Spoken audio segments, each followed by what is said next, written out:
Game. Si Rem nga pala. Let's go. Pagkagaling ng trabaho, tropa ang kasama. Sama-sama nagbidaki, nalimutan ng problema. Problema na dapat malampasan.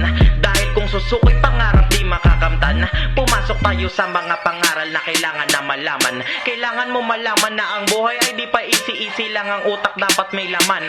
Kung wala man, alam ko ang solusyon.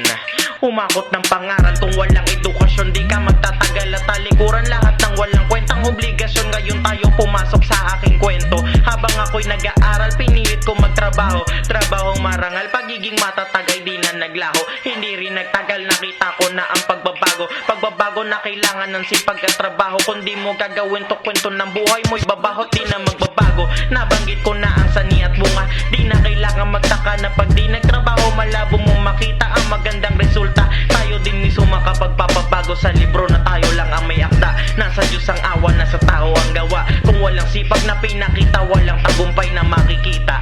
Time. Sheesh. Sipag.